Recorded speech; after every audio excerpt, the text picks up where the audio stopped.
নমস্কার বন্ধুরা, কেমন আছেন আপনারা? এই প্রচণ্ড গরমে হালকা পাতলা মাছের ঝোল খেতেই কিন্তু ভালো লাগে। তাই আমি আজকে আলু দিয়ে পাবদা মাছের পাতলা ঝোল রান্না করব। তো আসুন ভিডিওটা শুরু করি। এখানে পাবদা মাছ নিয়েছি। মাছগুলো খুব ভালো করে জলে আমি ধুয়ে নিয়েছি পরিষ্কার করে। এবার আমি মাছে লবণ আর হলুদ মাখিয়ে নেব। মাছে দিয়ে দিচ্ছি লবণ আর দিয়ে দিচ্ছি হলুদের গুঁড়ো। ভালো করে মাখিয়ে নেব লবণ আর হলুদটা। লবণ আর হলুদ মাখানো হয়ে গেছে। এবার আমি 5 মিনিটের জন্য এটা রেখে দেবো। একটা মিক্সিং জার নিয়ে নিয়েছি। এখানে দিয়ে দিচ্ছি পরিমাণ মতো আদা আর স্বাদ মতো কাঁচা লঙ্কা। দিয়ে দিচ্ছি হাফ টিস্পুন জিরে গুঁড়ো। দিয়ে দিচ্ছি হাফ টিস্পুন ধনে গুঁড়ো।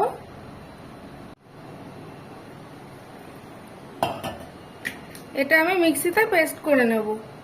কড়াই গরম হয়ে গেছে। কড়াই পরিমাণ মতো সরষের তেল দিয়ে দিচ্ছি। তেল গরম হয়ে গেছে। এবার আমি মাছ দিয়ে দেব।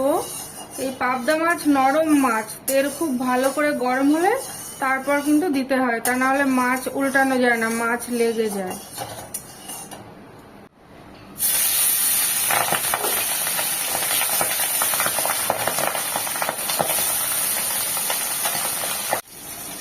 মাছ এক পিঠ ভাজা হয়ে গেছে। এবার আমি উল্টে দিচ্ছি।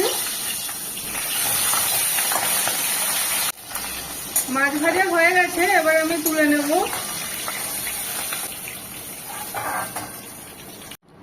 মাছ ভাজার ওই তেলের মধ্যে আমি কালো জিরে ফোড়ন দিয়ে দিচ্ছি আর দিয়ে দিচ্ছি একটা শুকনো লঙ্কা।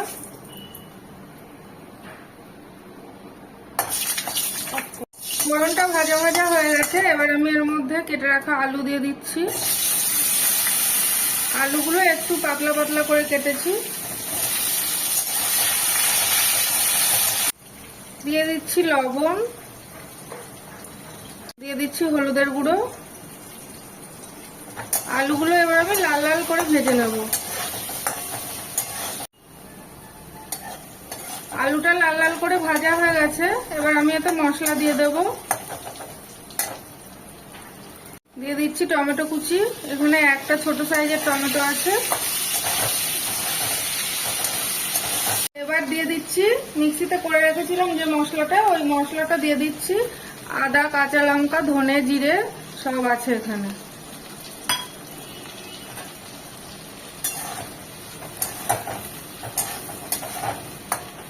দিয়ে দিচ্ছি কালারের জন্য একটু কাশ্মীরি লঙ্কার গুঁড়ো।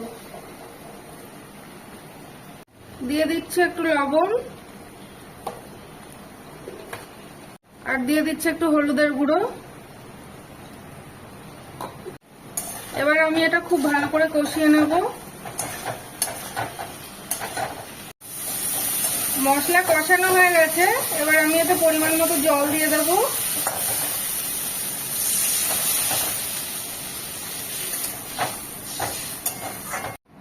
ঝোলটা ফুটে ওঠার জন্য একটু ঢাকা দিয়ে দিচ্ছি। 5 মিনিট এটা আমি এখন ঢাকা দিয়ে রেখে দেব। তারপর আমি আবার ফিরে আসছি।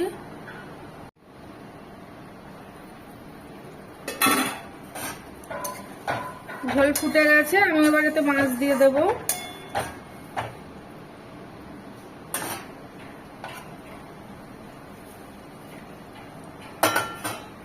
দিয়ে দিচ্ছি একটু লবণ আর দিয়ে দিচ্ছি সামান্য একটু চিনি।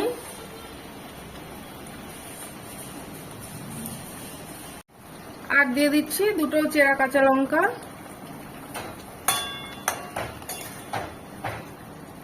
গ্যাসের ফ্লেমটা মিডিয়ামে রেখে আমি 10 মিনিটের জন্য আবার একটু ঢাকা দিয়ে দিচ্ছি।